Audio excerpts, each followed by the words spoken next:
Buenas tardes.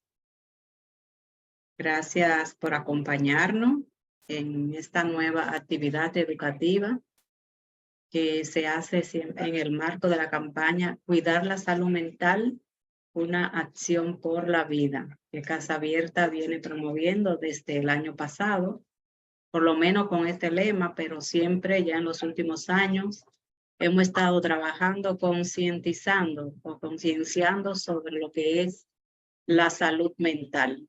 Que como dijimos la semana pasada, bueno, a raíz del COVID se ha vuelto como muy popular la salud mental, pero siempre ha sido relegada y falta mucho por hacer. Nosotros desde Casa Abierta vemos cómo se desborda la demanda de atención en salud mental y lamentablemente no hay estructura en las provincias, en los pueblos, y ahora estamos recibiendo personas que vienen de diferentes partes del país. Bueno, siempre hemos recibido, pero ahora más que nunca. Así que hay una necesidad de recibir salud mental, de trabajo de prevención en salud mental que no se está cubriendo.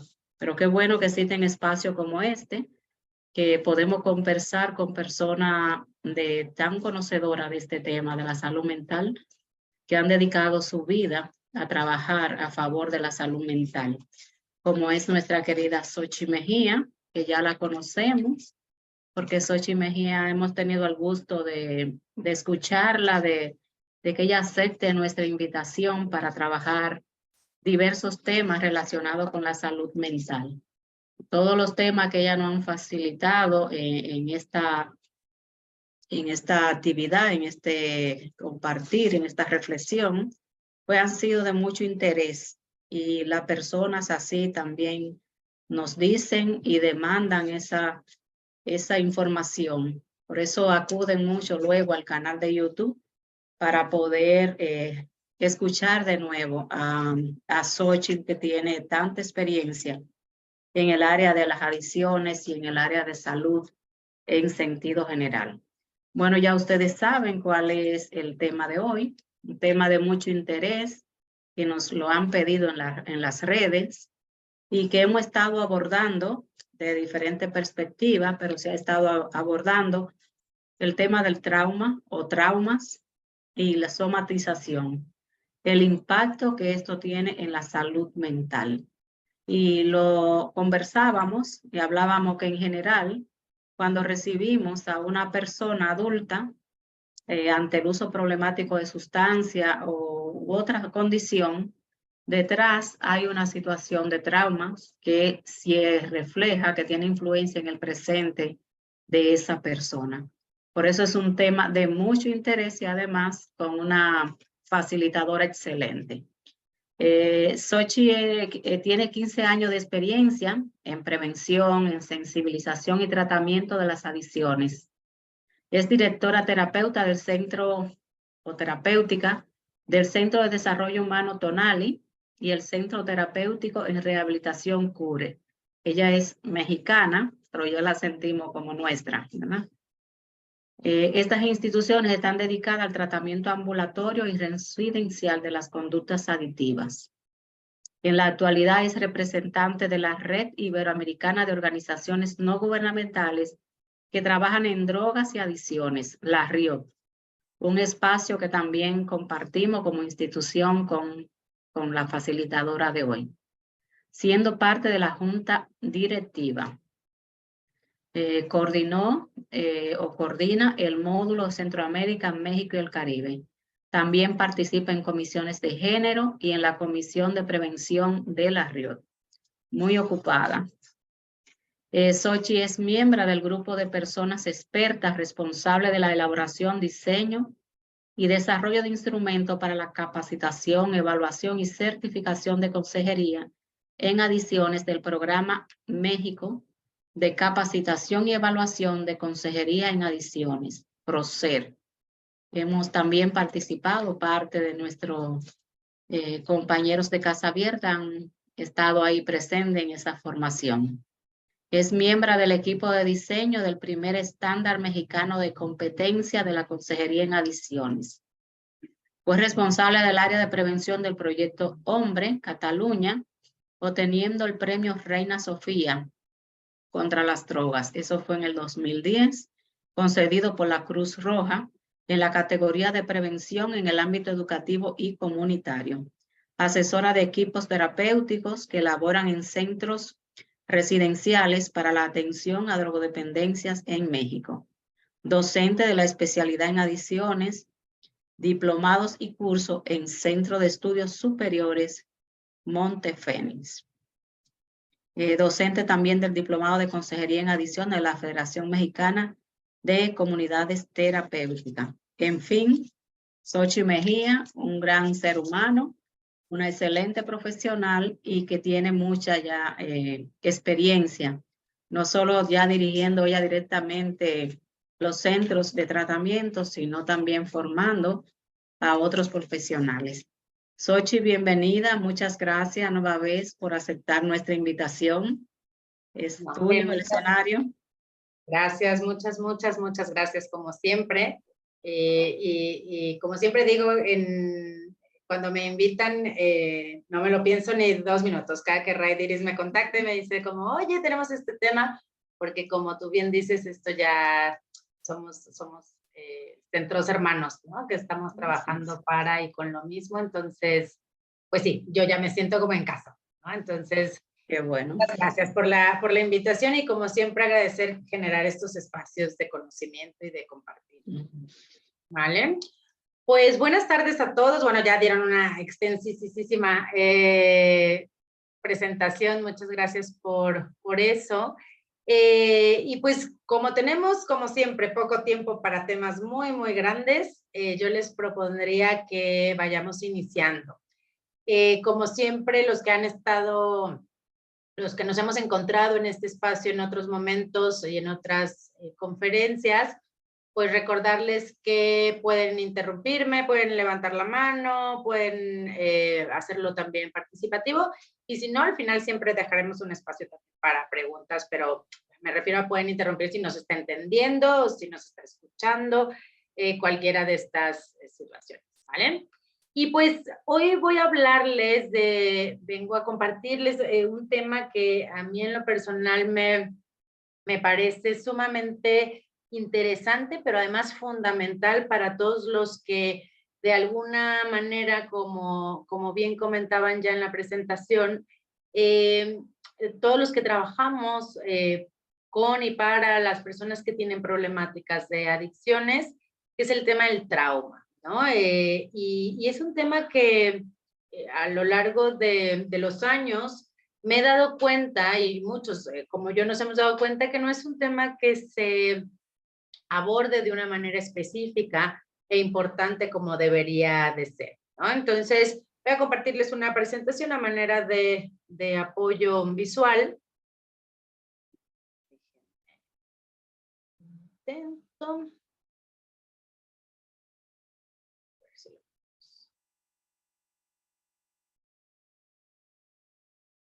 Ay, ya había podido y ahora no.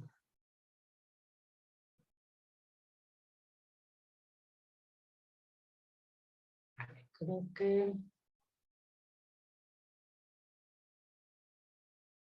¿Se ve la presentación? No se ve todavía.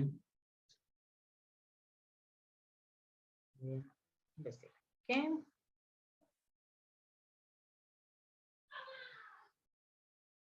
A ver. Ahora creo.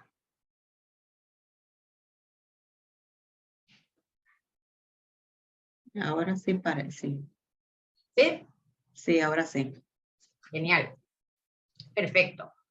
Pues, como les decía, la agenda de hoy es hablar de este tema del trauma y la somatización, y sobre todo vamos a hablar también del impacto que esto tiene en las personas, ¿no? Que viven este tipo de situaciones.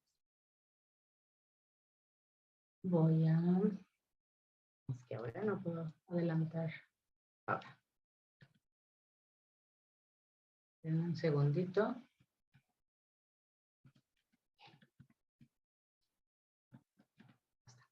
Ahora sí. Listo. Pues vamos a empezar, como siempre, a definir estos temas que son complejos. Y no me voy a centrar tanto en la teoría porque quiero llegar a la parte importante del abordaje, ¿no? De cómo abordar, pero bueno, siempre es necesario hablar de qué estamos hablando, ¿no? Y cuando hablamos de trauma, pues hablamos de esta manifestación de síntomas físicos, emocionales, cuando hablamos de trauma, hablamos de esta experiencia abrumadora que tiene un impacto duradero en el bienestar emocional y físico de una persona, ¿no? De hecho, la palabra trauma viene del área médica del traumatismo, ¿no? Muchos seguramente han escuchado que cuando una persona tiene un golpe, se le llama un traumatismo y de ahí viene, porque muchas veces el trauma así se siente en muchas ocasiones, ¿no? Como este golpe, este golpe emocional, psíquico, que pasa por haber tenido una experiencia amenazante, una experiencia abrumadora, que genera sobre todo un efecto. Y esto es como la definición general. Luego vamos a ver que lo vamos a ir definiendo de una manera más específica y vinculada al tema de las adicciones, ¿no? Eso es cuando hablamos de trauma. Cuando hablamos de somatización, hablamos de una serie de manifestaciones de síntomas físicos que aparentemente no hay una causa, por lo menos aparente subyacente, ¿no? Médica. Es decir, que empiezo a tener sintomatología de malestar, de dolor, pero por lo general está asociada a una cuestión emocional, ¿vale? ¿Cuál es la conexión entre somatización y trauma? El trauma puede desencadenar respuestas fisiológicas y emocionales intensas, ¿no? Y esto hace que el cuerpo tiene como un mecanismo de defensa para somatizar. Es decir, cuando emocionalmente no estamos digiriendo, no estamos entendiendo, acomodando, porque es tan abrumadora la situación o el impacto que ha tenido esta situación en mi vida, que normalmente lo que comúnmente en psicología decimos mucho, ¿no? El cuerpo habla y el cuerpo empieza a expresar lo que a lo mejor racionalmente no estoy entendiendo, ¿no? Y ahora vamos a ver un poco más esta relación. ¿Cuáles son estos ejemplos? Cuando una persona sufre un acontecimiento traumático, yo decía que la palabra viene de trauma porque está muy relacionada con el golpe. Y yo muchas veces a mis pacientes les explico, cuando hablamos del trauma, que es como cuando tienes un accidente de coche, un choque, aunque sea pequeño, ¿no? Que creo que a la mayoría alguna vez nos ha pasado, que por muy pequeño que sea este golpe que te has dado con otra persona, siempre pasa este efecto como de varios minutos o después de la situación que tienes que entender qué fue lo que pasó, porque pasó de una manera como tan rápida o pasó de una manera que no te diste cuenta, ¿no? Que siempre hay como esta necesidad de, a ver, pero ¿cómo fue? El otro me pegó, yo venía por este lado, ¿no? Y entonces hay siempre esta necesidad de acomodar la situación, porque al ser una situación tan abrumadora, tenemos como esta neblina, ¿no? Mental en donde nos cuesta trabajo poder entender. Y hay situaciones que depende de nuestros estilos de afrontamiento, podremos darle significado y claridad a lo que nos pasó, ¿no? De una manera más rápida, pero hay otras que no, ¿no? Y cuando no podemos lograr acomodar este tipo de situaciones es cuando se vienen muchas veces el tema de la somatización. ¿Cómo se manifiesta? Pues evidentemente puede haber muchísimas maneras, ¿no? Aquí pongo algunos ejemplos: dolores de cabeza frecuentes o migrañas que por más que yo vaya al médico y me hagan estudios, me dicen que no hay ninguna causa médica, problemas gastrointestinales, ¿no? Muchos sabemos que el estómago, el aparato digestivo es un sistema que es llamado órgano blanco porque es uno de los órganos en donde todo el estrés se puede concentrar allí, ¿no? Muchas personas que han sufrido situaciones traumáticas desarrollan problemáticas a nivel digestivo, intestino irritable, enfermedad de Crohn, etc. Dolor crónico en diferentes partes del cuerpo, trastornos del sueño, insomnio, pesadillas. Y en el impacto de la salud, que ahora vamos a entrar con más detalle, pero obviamente se abre un abanico de posibilidades de desarrollar trastornos como trastorno por uso de sustancias, ¿no? Es decir, desarrollar dependencia a ciertas adicciones, trastornos de ansiedad, el trastorno de estrés postraumático, obsesivo compulsivo, ansiedad generalizada, depresión, trastornos disociativos, en fin, toda una gama de posibilidades de trastornos que ahora vamos a ir viendo de una manera más detallada.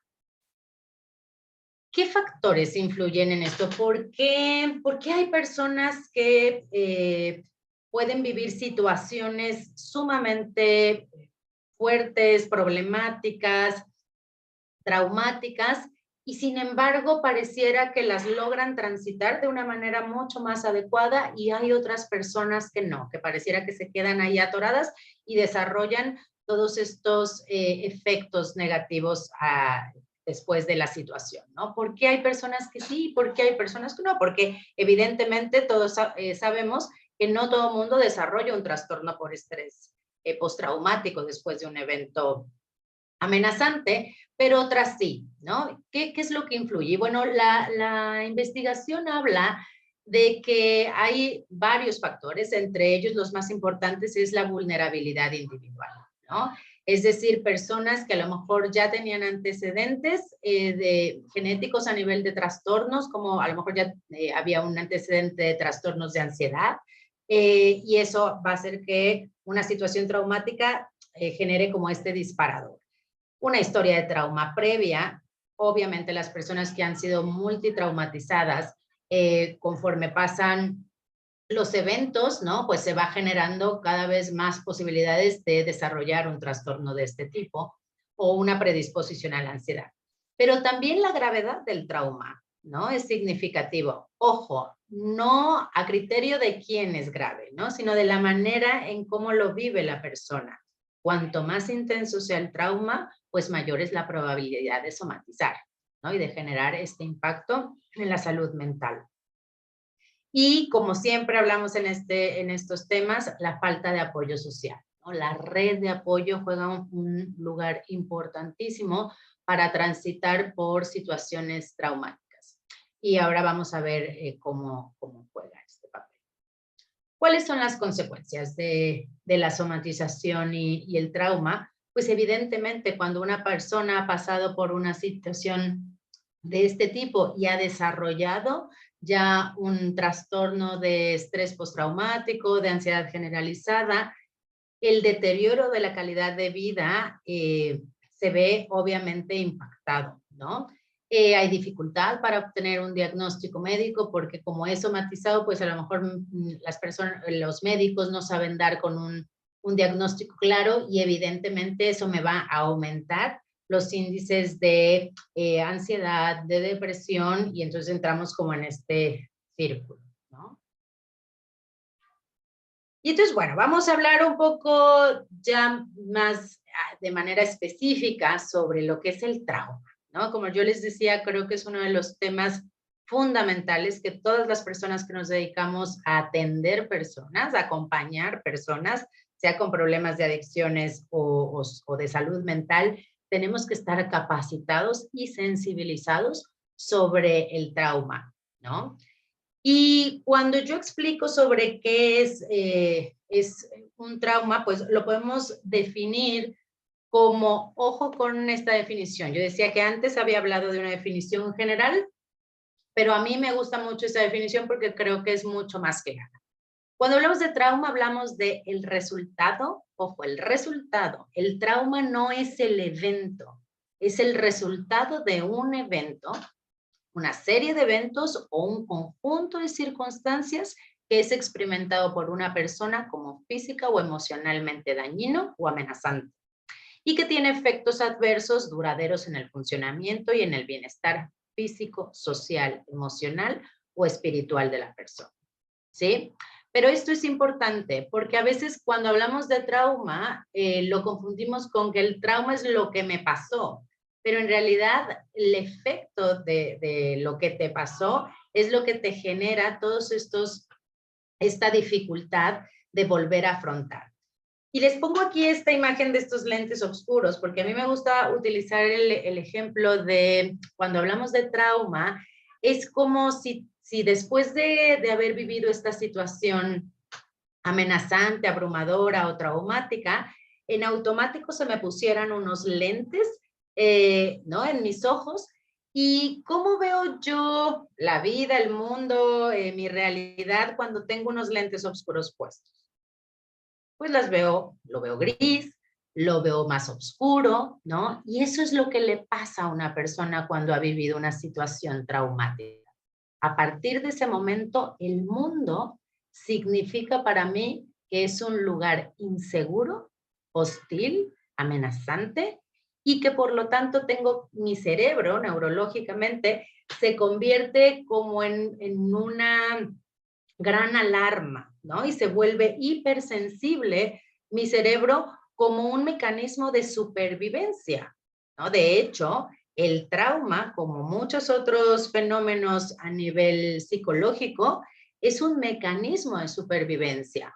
¿Por qué? Porque entonces ahora tengo que estar súper alerta para que cualquier cosa que se le parezca, huela, sea similar a lo que me pasó, todo se active y yo pueda estar a salvo, ¿no? Ponerme a salvo y no me vuelva a pasar la misma situación.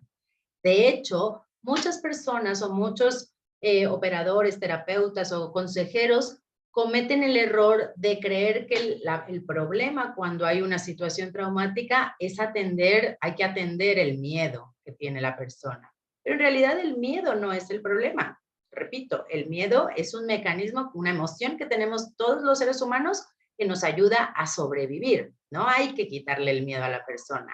¿Cuál es el problema? El problema es que cuando vivo una situación traumática, mi miedo funciona mal porque mi visión está distorsionada, ¿no? El problema no es el miedo, el problema es mi visión, la manera en que yo estoy viendo e interpretando el mundo. Y les pongo un ejemplo como para ser más claro. Cuando existe una situación traumática, hay unas situaciones que son los gatillos o disparadores que cuando acompañamos a personas que han sido traumatizadas tenemos que estar muy atentos, ¿no? A cuáles son estos gatillos o disparadores. Imaginen a una persona que vivió, voy a poner un ejemplo real, ¿no? Una mujer que sufrió abuso sexual durante mucho tiempo, por diferentes circunstancias de la vida, terminó, sino tuvo una etapa en su vida en que estuvo prostituyéndose y por parte del proxeneta y de muchos clientes, pues sufrió evidente violencia sexual, económica, psicológica, emocional, de todo tipo, ¿no? Entonces había sido en los últimos años multitraumatizada esta paciente, ¿no? Y entonces imaginen, haciendo la analogía que yo relataba hace un momento con el tema de los lentes, imaginen cuál era la visión del mundo de esta paciente, ¿no? Sobre todo específicamente cómo veía ella a los hombres, ¿sí? ¿Qué significado tenía para ella la presencia de un hombre? Y algo que le pasaba recurrentemente a ella es que, por eso les pongo esta imagen de esta fila de personas, que cada vez cuando ella tenía que ir al banco, al súper, y que tenía que estar formada en una fila de personas, y si llegaba un hombre y se ponía detrás de ella no era una cosa que racionalmente dijera, hay un hombre detrás mío. No, en automático su cuerpo reaccionaba, ¿no? Y se generaba este gatillo disparador, donde la ponía completamente en alerta y empezaba a tener toda una sintomatología ansiosa de taquicardias, sudoración, no podía respirar, le faltaba el aire y tenía literal que salirse de donde estuviera para poder tranquilizarse, ¿no? Pero ella no era consciente que era la presencia de tener a un hombre detrás de ella, ¿no? Por este miedo que le generaba. Evidentemente estamos hablando de cosas que ella no lo hacía de manera consciente, ni siquiera se daba cuenta de estas situaciones. Pero por eso digo que es un mecanismo de supervivencia, ¿no? Porque aunque yo no me dé cuenta, mi cuerpo reacciona para ponerse a salvo. Y por eso digo que la visión está distorsionada, porque probablemente, ¿no? Lo más seguro es que la persona o el hombre que se puso detrás de mí no tiene ninguna intención real de hacerme daño, ¿no? O de abusar de mí. Sin embargo, se distorsiona esta visión y es ahí donde yo reacciono, en la manera en cómo me empiezo a relacionar con los otros. ¿Sí? No sé si me va a entender con este ejemplo. Y creo que eso es lo importante, porque a veces cometemos el error cuando atendemos a personas que han sufrido trauma, acompañamos con la intención de que la persona reconozca, ¿no? esta situación y que venza el miedo. Pero si no hacemos un verdadero acompañamiento, que ahora más adelante vamos a ver en temas de tratamiento cómo hay que acompañar en este tipo de situaciones y qué cosas no hay que hacer, porque a veces caemos en el error de retraumatizar a quienes acompañamos, es importante el que seamos muy conscientes de que lo que está viviendo la persona, no, ella o él, ¿no? Me voy a referir mucho a mujeres porque como lo he platicado en otras charlas, las mujeres siempre estamos mucho más expuestas a situaciones traumáticas, ¿no? Cuando estamos hablando del consumo de sustancias. Entonces, por eso voy a utilizar muchos de estos ejemplos relacionados con mujeres. Y entonces a lo que decía es que esta mujer no se da cuenta de lo que le pasa. Y les pongo otro ejemplo, ¿no? Para poder clarificar más la situación, que también es de otra paciente. Ella también había tenido abuso por parte de su padrastro desde los 5 como hasta los 12 años de edad, ¿no? Ella había ido después ya de adulta, había ido a terapia, durante muchos años estuvo yendo a terapia y cuando llegó con nosotros nos dijo, bueno, este tema sí reconozco que me pasó, pero yo ya lo trabajé. De hecho, ella se había casado, tenido hijos, tenía un trabajo, parecía que había como superado bastante bien esta situación, ¿no? Pero el por qué llegó a terapia de nuevo fue porque desde hacía unos años anteriores, estamos hablando que esta mujer tenía unos 43, 44 años, ella había empezado a tener como una serie de síntomas que le generaba como enfado y aversión su propio marido, ¿no? Cosa que ella decía, no entiendo por qué, si siempre nos hemos llevado bien, tenemos una relación bastante normal y sana, pero últimamente le generaba muchísimo rechazo, ¿no? Cosa que ella ocultaba, trataba de ocultar lo más posible, pero en terapia decía, no estoy entendiendo qué me está pasando. Y revisando su historia y volviendo atrás a su pasado, encontró que efectivamente su marido se estaba acercando a la misma edad en la que tenía el padrastro que abusó de ella, ¿no? Entonces, fíjense cómo, o sea, pongo este ejemplo, porque estos gatillos o disparadores no son obvios muchas veces, ¿no? Entonces, tenemos realmente que hacer un acompañamiento bastante minucioso, pero además no por el hecho, lo que quiero también decir con este ejemplo es que no por el hecho de haber trabajado cierto aspecto del trauma en un momento de la vida significa que ya no lo tengo que volver a trabajar o que no va a volver a generar algún efecto o algún impacto en nuestra vida o en nuestra salud mental, ¿sí? Entonces, ¿por qué es importante atender este tema del trauma y relacionado ya más encaminado con el tema de las adicciones? Porque evidentemente, si no se trata, el trauma aumenta el riesgo de trastornos de salud mental.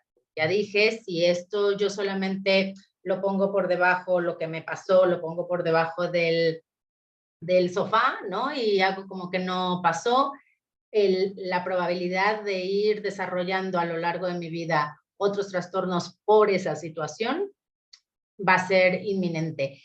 De hecho, las personas que atendemos a personas con problemas de adicciones las personas no llegan buscando nuestra ayuda o buscando ayuda profesional para atender un trauma, ¿no? La gran mayoría de las personas llegan con nosotros diciendo tengo una adicción y lo que quiero resolver es mi adicción, no que la tenga identificada con lo que me pasó, ¿no? Porque a veces ni siquiera lo tengo identificado.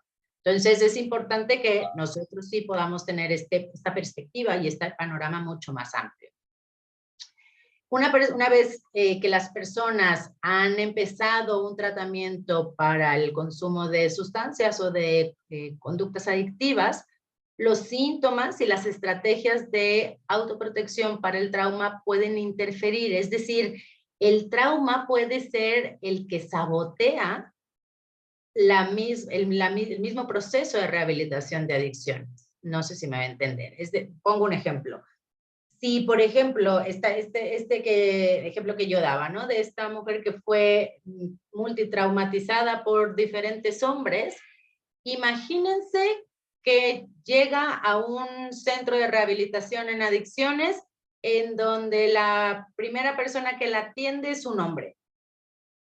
¿Ustedes creen que no va a influir en su tratamiento o el terapeuta que se le asigna, sin preguntarle, sin haber entendido cuál es su historia de vida, es un hombre, ¿no? Para este ejemplo de esta mujer que tiene una distorsión del significado de la masculinidad o de los hombres.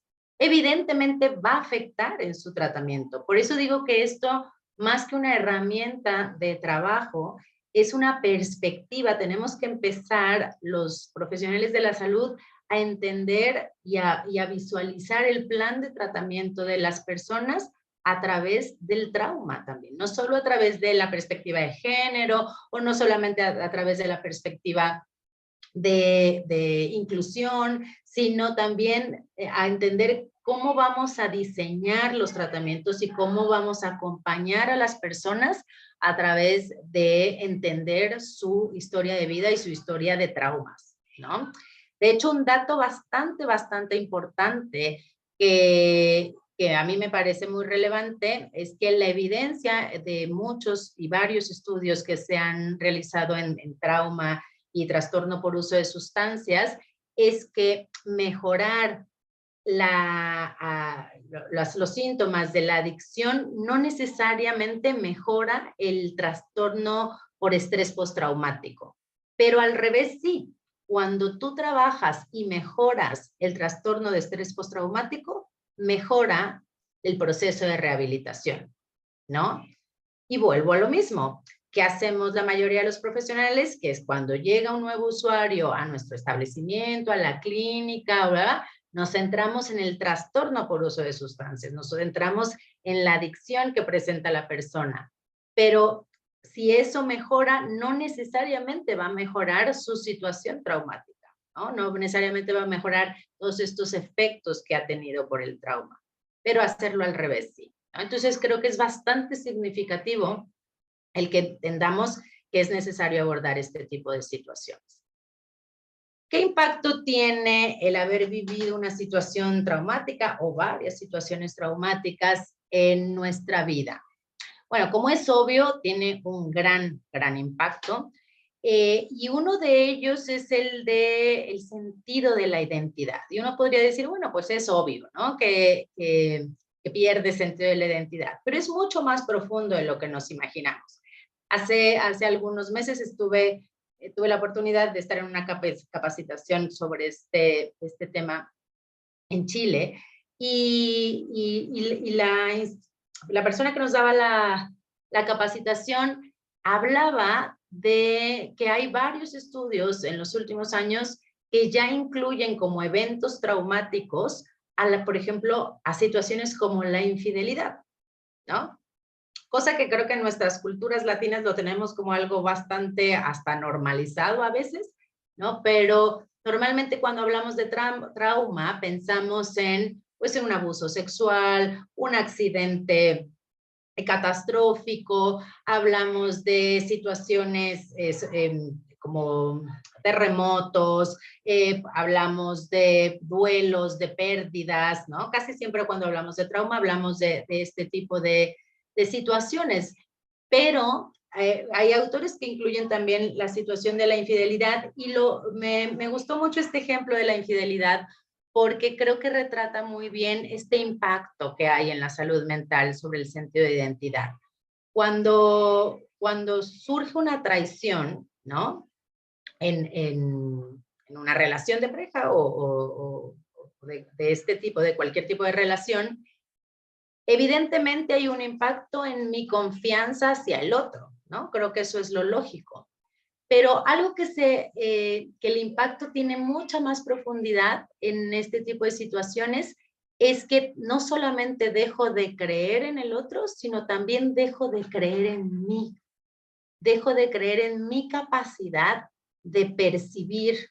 Es decir, empiezo a dudar de cómo no me di cuenta de estas situaciones, empiezo a dudar si realmente soy eficaz para poder ver la realidad como es, ¿no? Y entonces empiezo a dudar de mis propias creencias, de mis propias acciones, de mis propias... Entonces el trauma, o más bien el impacto de este tipo de traumas, no solamente es en la relación con el otro, sino conmigo misma, es mucho más hacia adentro, ¿no? Y es sumamente profundo el impacto que puede tener. Obviamente, todo tipo de situación traumática genera también un impacto en el sentido de la autoestima, porque acuérdense que, como hemos hablado en otros espacios, la autoestima tiene que ver con la sensación de que soy capaz, ¿no? De autoeficacia. Entonces, después de una situación traumática, dudo mucho de mis capacidades, dudo mucho de que voy a poder lograr hacer, por ejemplo, personas que han tenido accidentes automovilísticos, ¿no? Y que han sido traumáticos, muchas veces no es solamente el miedo de volver a tomar un volante, sino muchas veces tiene que ver con que no me siento capaz de volver a hacerlo por lo que ya me pasó, ¿no?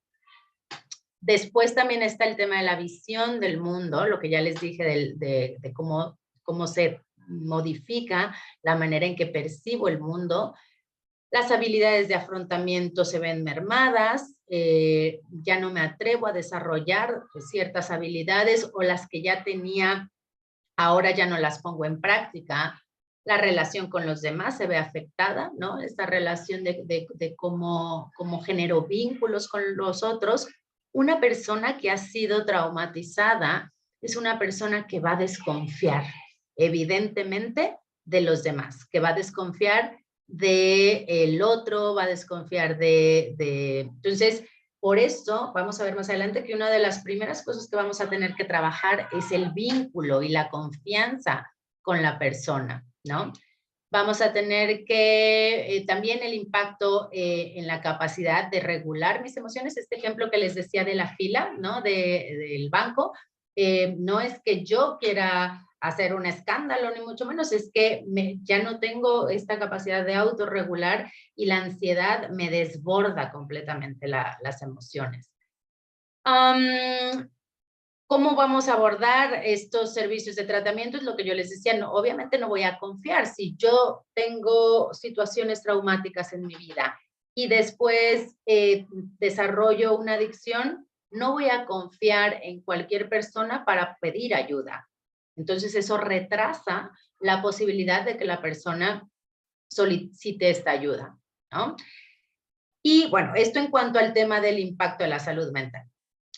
También, como continuación de este tema, pues cambian las creencias sobre mí misma, como ya dije que está muy relacionado con el tema de la identidad, me lleva a malinterpretar las señales. Estos disparadores muchas veces pues no son reales, como les decía con el ejemplo de la fila, reacciono de forma insuficiente ante un peligro real, ¿no? Pero puede pasar también lo contrario, que cuando realmente hay peligro, no lo percibo, ¿no? Porque lo tengo ya como normalizado.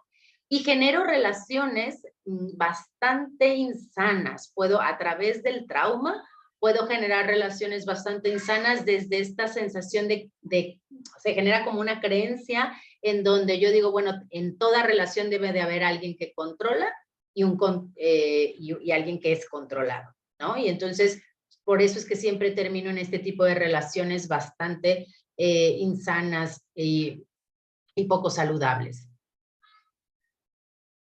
Entonces, bueno, espero que hasta aquí esté siendo clara, si no, decírmelo sin ningún problema. Y bueno, vamos a hablar del tema de cómo acompañar, ¿no?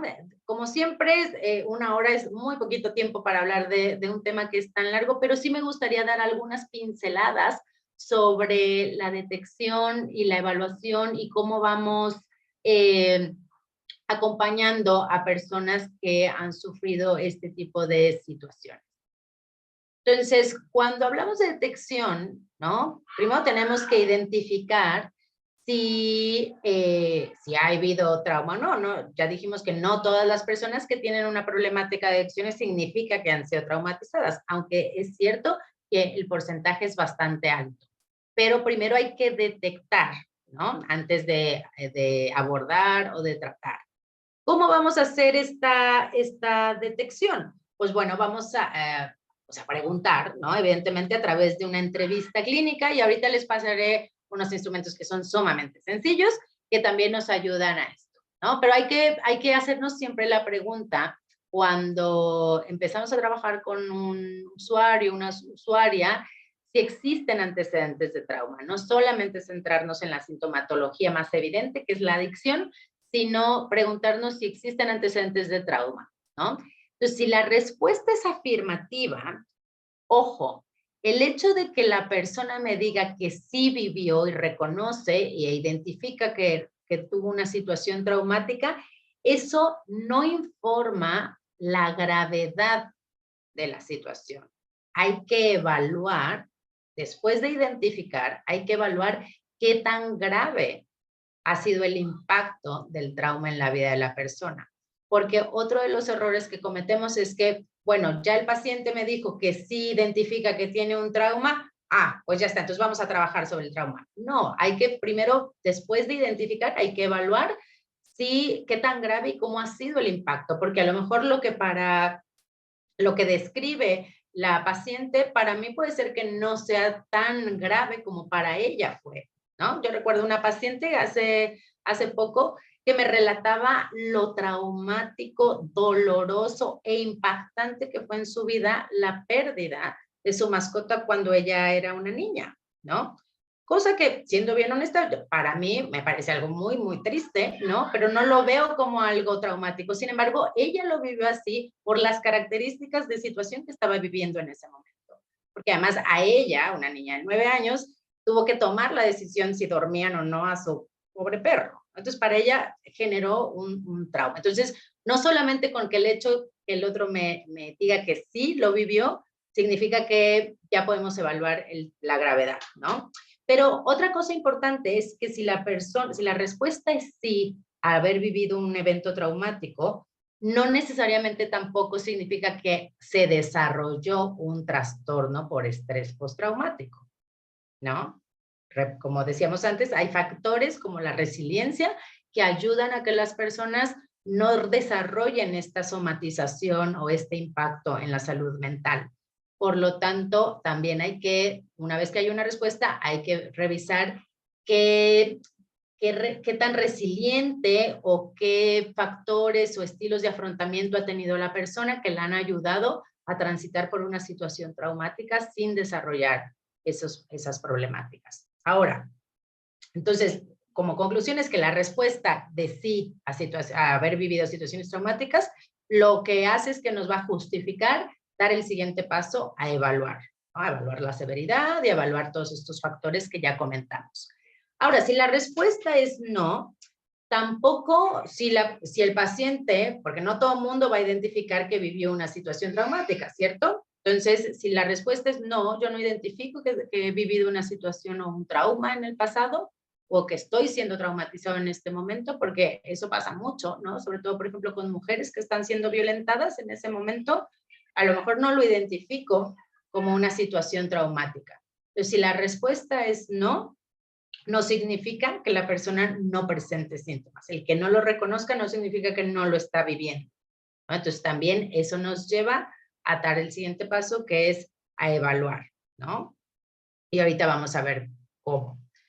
Algo que es bien importante es tener preestablecido en el establecimiento, en la organización o en el centro donde trabajemos, tener establecido como protocolos de atención en el trauma, que no sea, bueno, a ver, desde el sentido común cómo hay que abordar, sino tener muy claros cuáles van a ser las maneras de acompañar a la persona, ¿no? Y evidentemente, en este tipo de situaciones siempre hay que identificar pensamientos y comportamientos suicidas y responder con los protocolos de seguridad que se requieren para ello, ¿vale? Como ya les dije, hay algunos exámenes que son sumamente sencillos respecto a identificar y detectar situaciones traumáticas. Pero es necesario, como ya les dije, no solo centrarnos en el evento traumático, sino también en las fortalezas y en las habilidades que la persona ha podido desarrollar en ese tipo de situaciones o en situaciones similares, ¿sí? Cosas importantes que hay que tomar en cuenta cuando estamos haciendo esta detección o estos primeros contactos con personas que han sido traumatizadas. No hay que esperar, ojo, sobre todo cuando hay esta comorbilidad de trastorno de estrés postraumático y temas de adicciones, no hay que esperar a que se produzca la abstinencia para realizar esta detección o este examen de posibles traumas, ¿no? Pero evidentemente tampoco no hay que aplicarlo cuando una persona está bajo efectos de alguna sustancia, porque no va a ser algo eficaz, pero a lo que voy es que no me tengo que esperar a que termine el tratamiento de rehabilitación o a que se estabilice para empezar a abordar el tema. Ahora lo voy a explicar mejor. Hay que tomarse el tiempo necesario para hablar de estas situaciones y algo que es bien importante y que creo que es también una de las malas prácticas en las que caemos muchos de los profesionales de salud es exigir a los pacientes a describir con detalle lo que les pasó. Esto no es necesario y esto está comprobado. El hecho de que una persona esté narrando la situación que vivió en el pasado o que está viviendo en el momento, si está siendo traumatizada, no tenemos que exigir detalles de cómo fue, en qué momento, cómo ibas vestida, qué sensaciones, ¿no? Hay que acompañar desde lo que la otra persona quiere compartir, ¿no? Si la otra persona tiene esta necesidad de ser muy minuciosa y descriptiva con la situación, bueno, tampoco no la voy a parar, ¿no? Porque la estoy acompañando, pero creo que una mala práctica es exigir este número de detalles en el relato. Hay que hablar, que esto también es bien, bien importante, sobre qué va a hacer con esta información que está lanzando, ¿no? Una de las también de las malas prácticas que se hacen es que en la sesión terapéutica de consejería o del tipo que sea, cuando la persona se abre y empieza a explicar sobre esta situación traumática, y entonces se acaba la sesión y es como, bueno, pues ya está, muchas gracias, ya hiciste catarsis y nos vemos la próxima semana.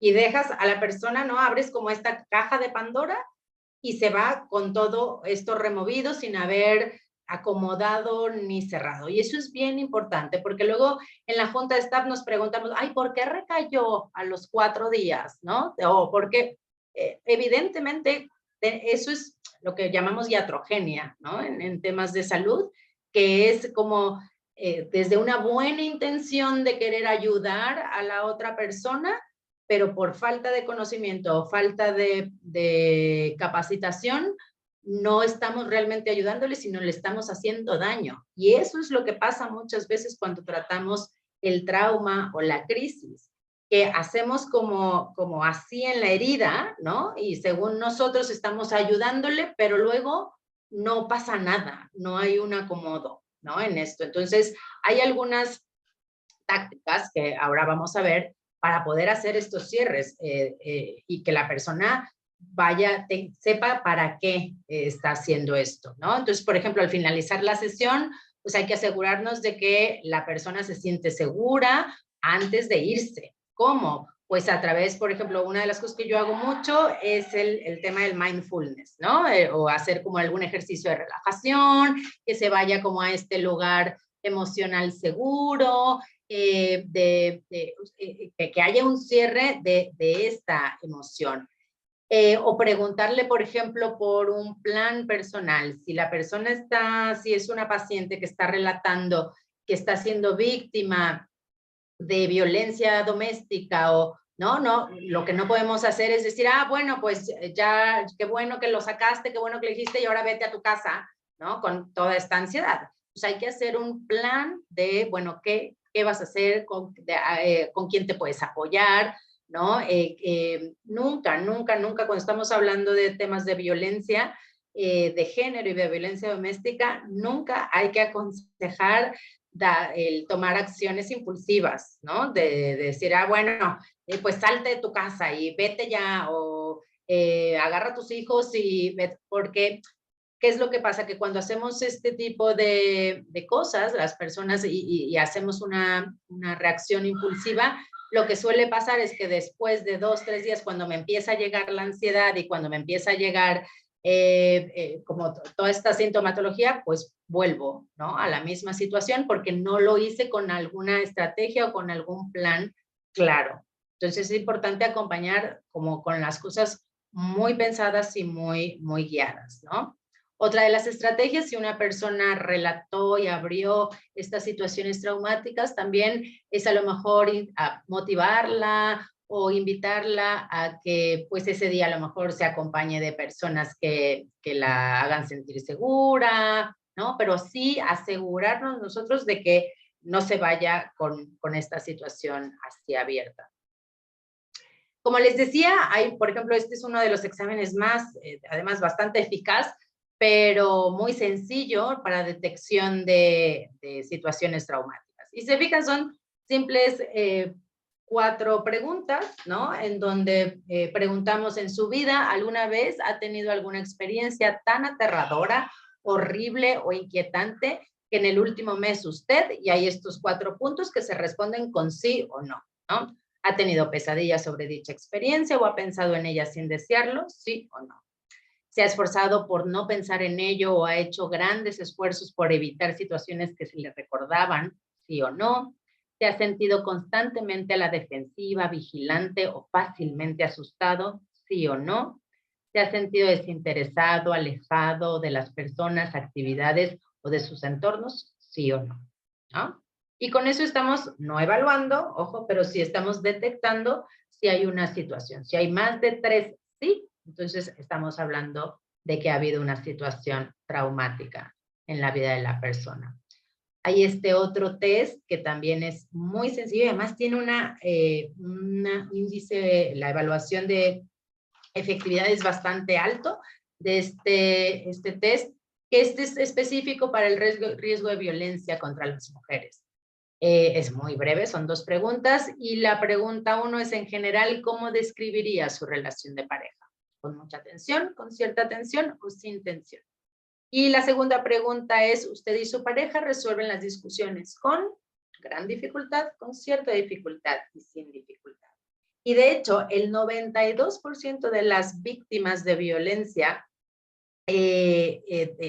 intrafamiliar han sido identificadas, ¿no? Con este test, y el 100% de las personas que no han sufrido violencia han sido bien identificadas con este test, ¿no? Entonces, aunque uno podría decir, bueno, son 2 preguntas, pero ayudan a poder identificar o a detectar este tipo de situación. Como ya les decía, hay algunas respuestas. Si yo ya identifiqué que la paciente con la que yo estoy trabajando está siendo víctima de violencia, importante tener en cuenta ciertos aspectos. Hay que escucharle y creerle. Escucharle y creerle. Lo que no podemos hacer es decir, ay, no, pero si me dices que la primera vez que te pegó fue hace 3 años, pues si fuera cierto, ¿por qué no te has ido? ¿No? O cuestionarla de por qué permite que sus hijos vean que la golpeen, ¿no? O sea, como dar estas estas preguntas que pareciera que no estamos ni escuchando lo que está viviendo la persona, ni que le estamos creyendo cuál es la situación. Hay que reconocer los sentimientos que está teniendo y hacerle saber que no está sola. Hay que hacerle saber que nadie merece ser maltratado, ¿no? Porque muchas veces, ¿recuerdan aquella vez que hablábamos de la invisibilidad de la violencia? ¿No? Pues es importante hacerle ver que lo que se está viviendo es un maltrato, pero que no necesariamente tiene que tomar una decisión hoy. Para eso vamos a acompañarla, ¿no? Para ir tomando decisiones más estructuradas y pensadas. Hay que proporcionar recursos para la persona. Muchas veces cuando uno está siendo traumatizado y está viviendo ese tipo de situaciones, tienes una visión de caballo, es decir, te cuesta mucho ampliar las opciones que tienes para poder empezar a dar pasos hacia otra dirección. Entonces, ese es parte del acompañamiento, ¿no? El dotar también de esta visión de recursos y, como ya dije, diseñar un plan de acción. ¿Cómo podemos disminuir estos desencadenantes, ¿no? Si ya estamos trabajando con la persona, existen estas técnicas de las que yo les hablaba, estabilizadoras. Y una de las técnicas que a mí me gusta mucho utilizar es que cuando estamos abordando situaciones traumáticas en terapia o en consejería o en el acompañamiento terapéutico, es esta metáfora del cine, ¿no? Entonces siempre les digo a las pacientes que vamos a hacer, ¿no? Como si entraras al cine y vamos a ver una película y lo vamos a ver desde fuera, no como yo la protagonista de la película, sino como alguien que está fuera de la pantalla, ¿no? Y está observando y entonces va a ir describiendo como si lo estuviera viendo en una película, ¿no? Y de la misma manera me voy a lograr salir del cine y dejar la película allí, ¿no? Dentro. Entonces, son técnicas muy sencillas, pero que ayudan justamente a evitar esta iatrogenia de la que hablábamos, de dejar las situaciones como abiertas y removidas. Aquí funcionan también muchas de estas tácticas de intervención en crisis que a lo mejor muchos de ustedes ya conocen, ¿no? Que son como cuando la persona está a lo mejor narrando la situación que ha vivido y de repente ¿no? Hay un desborde emocional y no puede volver a estar tranquila o bien. Por ejemplo, una de las técnicas más importantes y más efectivas también es la de irnos al pensamiento, ¿no? Cuando las personas estamos desbordadas emocionalmente, si nosotros seguimos preguntando sobre cuestiones emocionales, más ayudo a la persona a que contacte con esa emoción de miedo, de angustia, de terror, de pánico, ¿no? Entonces yo le digo, a ver, no, respira, ¿cómo te sientes? Tranquilízate. O sea, si se fijan, todas estas son palabras emocionales. Lo que hay que ayudarle a la persona es que deje de sentir, por así decirlo, y que corte la emoción con el pensamiento. Entonces, cuando yo pregunto cosas como, por ejemplo, si la persona me está diciendo, es que mi hermano se accidentó y no sé, y me empieza a relatar un accidente terrible de su hermano cuando murió, y entonces si yo le pregunto, ¿en qué año nació tu hermano? ¿No? Automáticamente, inténtenlo no con un paciente, ¿no? Sino inténtenlo también hacer con otras personas. Cuando nos preguntan cosas que nos obliga a pensar, automáticamente tenemos que cortar el contacto con la emoción. Entonces, el obligarme a pensar en el año, por ejemplo, cuestiones que son más racionales, que son más matemáticas, obviamente hay que preguntar cosas lógicas, ¿no? No le voy a preguntar si me está narrando una situación trágica de su hermano, no le voy a preguntar cuánto es 5 por 8, ¿no? Pero hay que ayudarle como a que se vaya más al pensamiento, ¿no? Y no tanto a la emoción.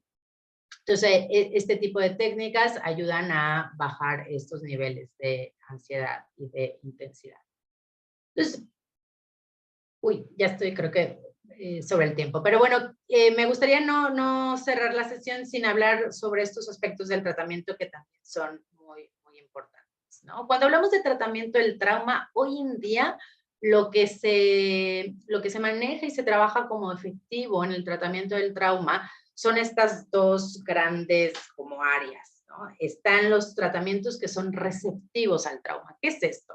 Son tratamientos, más que tratamientos, es lo que yo les decía, es una perspectiva, es una actitud de las personas que acompañamos a personas que sufren de traumas o de problemas de adicciones, o las dos cosas en común, ¿no? ¿Por qué? Porque lo que tenemos que adquirir es una actitud de comprender el impacto que ha tenido en la persona, el trauma, no minimizarlo, ¿no? No decir, ay, esta nueva usuaria que acaba de llegar a la comunidad, ay, es una exagerada, porque el otro día su compañero nada más le tocó el brazo y no, se puso como loca y empezó a gritar y es una exagerada, ¿no?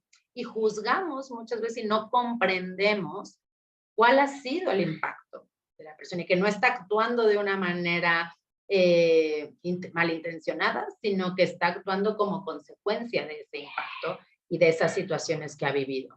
Hay que reconocer estas señales, ¿no?, que tienen las personas cuando han vivido este tipo de situaciones. Hay que responder integrando esta perspectiva del trauma o este enfoque en todos y cada uno de los operadores, terapeutas, psicólogos, directores que trabajamos con personas con problemas de adicciones, porque si no integramos esta perspectiva de entenderlo, va a ser muy complicado, ¿no? Entonces, tenemos que diseñar, por ejemplo, como decía antes, ¿quién va a hacer las primeras entrevistas de contacto con las mujeres? Pues lo ideal es que sea una mujer, porque muy probablemente va a tener mucho más confianza de poder acercarse a un tratamiento que con un hombre, pues, si es que ha tenido este tipo de situaciones, ¿no? Entonces, hay que tomar en cuenta eso. Y algo súper importante, el no retraumatizar. ¿Y qué es esto? Como si yo soy un profesional de la salud que me dedico a ayudar a las personas que tienen problemas de adicciones, ¿cómo yo voy a estar retraumatizando? Pues sí, señores. Y lo hacemos de una manera mucho más común de lo que nos imaginamos. Estas malas prácticas de amarrar a las personas para llevarlas a los centros de rehabilitación. Imagínense una persona que ha sufrido violencia, ¿no?, que ha vivido constantemente maltrato en el pasado y que ahora para ayudarla hay que maltratarla. Eso es retraumatizar.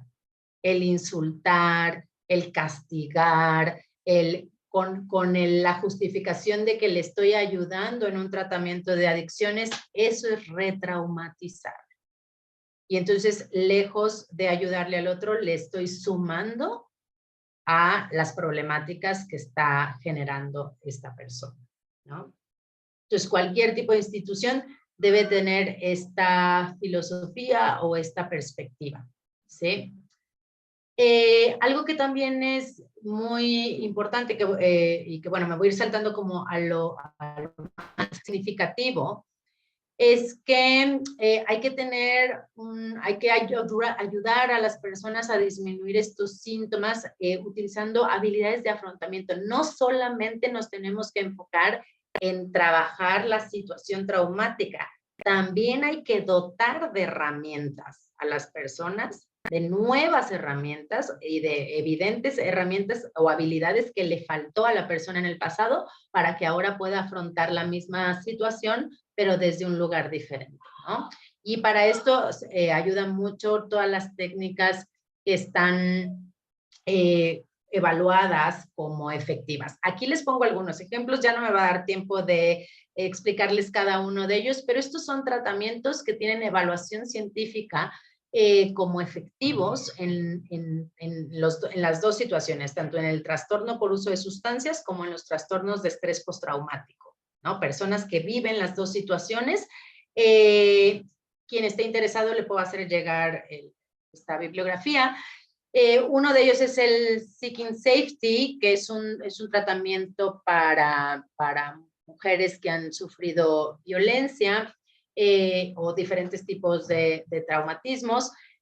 Otro es el A Woman's Path Recovery, que está muy centrado en la terapia cognitivo-conductual. De hecho, la terapia cognitivo-conductual está presente en prácticamente todos los estudios que tienen evidencia científica de efectividad, ¿no? Pero hay algunos que trabajan más el tema emocional. Por ejemplo, este primero de Seeking Safety está muy, muy enfocado en desarrollar habilidades de afrontamiento en las mujeres, con muy buenos resultados. Este modelo de recuperación del trauma y empoderamiento es maravilloso porque es un modelo que justamente el objetivo no es solo trabajar, como dije, el trauma, sino empoderar, o sea, trabaja mucho a través de diferentes sesiones grupales con mujeres para la construcción de nuevas habilidades. La alianza terapéutica, como ya dije, es súper importante. La manera en que nosotros nos vamos a vincular con esa persona que ha sufrido trauma puede ser sumamente curativa o retraumatizante, ¿no? Entonces hay que estar muy, muy atentos a cómo nos vinculamos con las otras personas. Y sobre todo, bueno, no voy a redundar, pero aquí les pongo algunos ejemplos de estas declaraciones o estas actitudes poco receptivas al trauma, ¿no? Lo que les decía, decir, pero ¿por qué no lo dejó después de que la golpeó? O yo no estoy capacitado para escucharla, entonces la voy a derivar a quien sí, ¿no? Entonces hay esta sensación de entonces nadie me puede escuchar. O el decir, sus hijos, usted es una mala madre porque sus hijos no deberían de ver que la golpean, debería usted ya de dejar a ese hombre, ¿no? Y es otra vez generar esta culpa en las personas. Y aquí les pongo algunos ejemplos de cómo sí deberíamos de responder.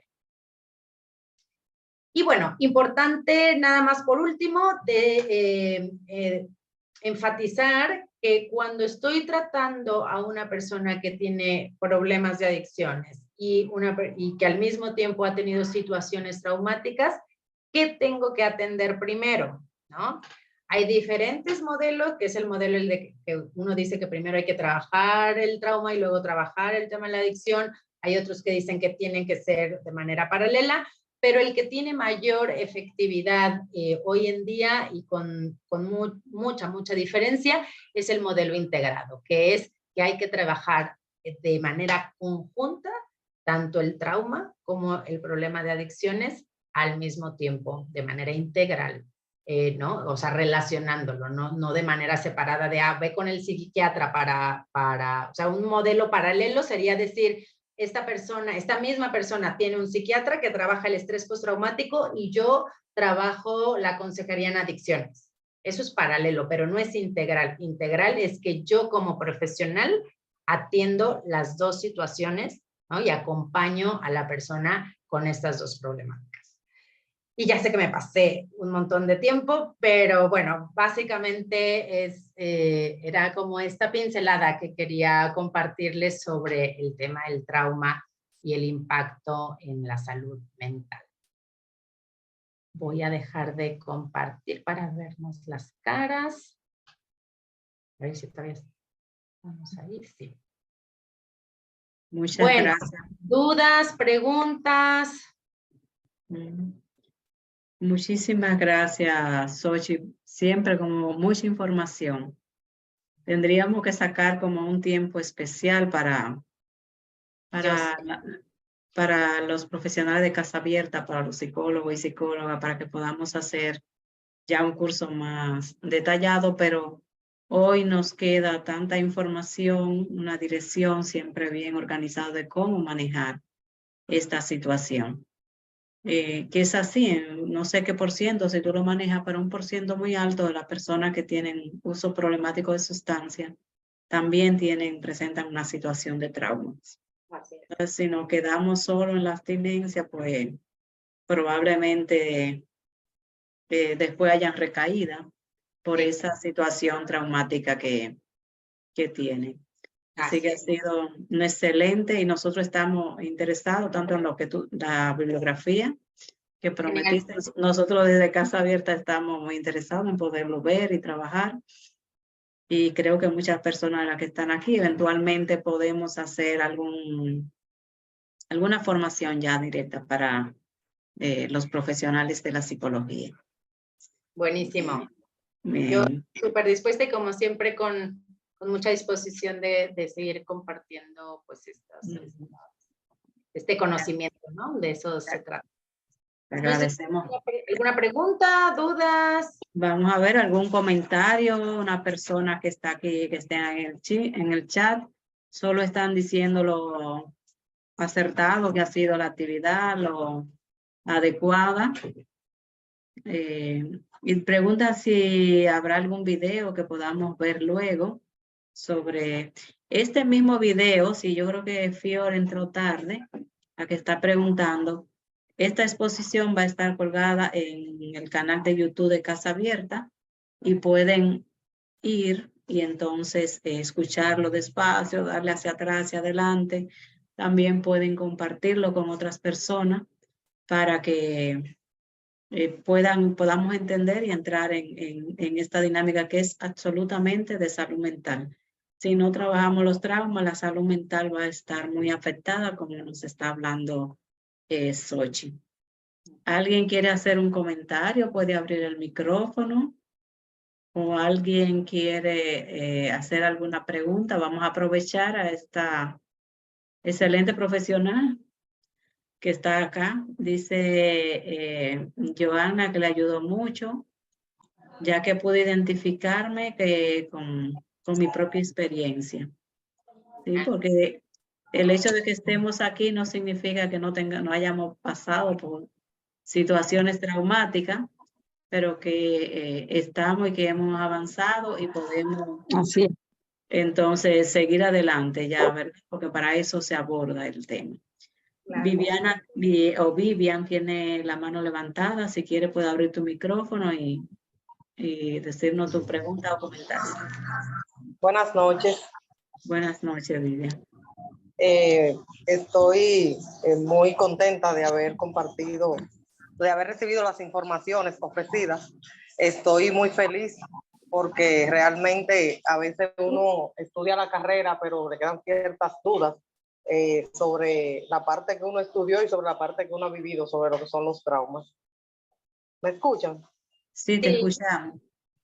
Me identifico mucho con la parte de la revictimización. Estoy de acuerdo con la exponente sobre que no se debe revictimizar, y es algo que sucede mucho en los consultorios, en el que como que el profesional se sale de su verdadero rol y quiere interpretar un rol como ya sea de consejera o de familiar o de amiga, que no es su rol verdadero, y en eso lo que hace es dañar más al paciente.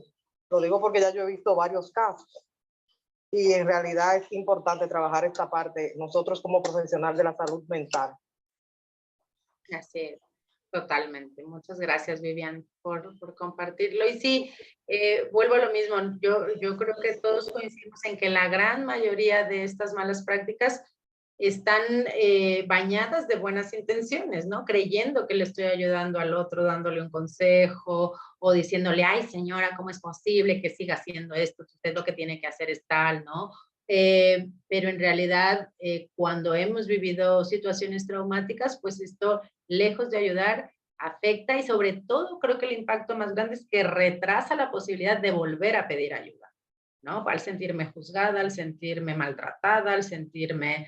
entonces creo que es bien, bien importante que tomemos conciencia de cómo estamos acompañando, más que a mí me gusta cuando hablamos de este tipo de temas, más que dar información de cómo se vive el trauma, porque yo creo que todos hemos vivido situaciones de alguna u otra manera de este tipo, sabemos cómo se siente, pero lo que no sabemos es cómo hay que acompañar, ¿no? Entonces creo que eso es bien importante.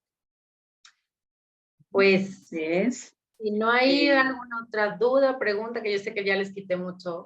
No, tenemos muchas, pero por razones de tiempo, como dice, posiblemente podamos, como tú ya también te ha ofrecido, ya verlo con más detalle para profesionales que abordamos. Hay alguien que dice que sí, que se apuntarían para hacer un entrenamiento virtual sobre esta temática, porque es muy común en los pacientes por adicciones y otro tipo de pacientes también. En la sesión pasada vimos la influencia del abuso sexual en la niñez, que también es una situación traumática en la salud mental, y por ahí pueden también buscar ese video en el canal de YouTube para complementar con esta sesión que hemos tenido hoy. Muchísimas gracias, Xochitl. Un placer tenerte siempre. Muy edificante, siempre todos los temas nos han ayudado. Genial, muchísimas gracias y de nuevo un placer acompañarlos y bueno, nos seguiremos viendo entonces. Que tengan Sí. una linda tarde. El aplauso solo te queda. Ingrid Ramos, tu aplauso a Xochitl para que vuelva. Vamos, aplauso a Xochitl. 1, 2 y 3. Bravo, bravo para Xochitl. No, excelente, muchísimas gracias, Xochitl. Gracias. Y a ustedes nos encontramos la próxima semana también. Buen fin de semana.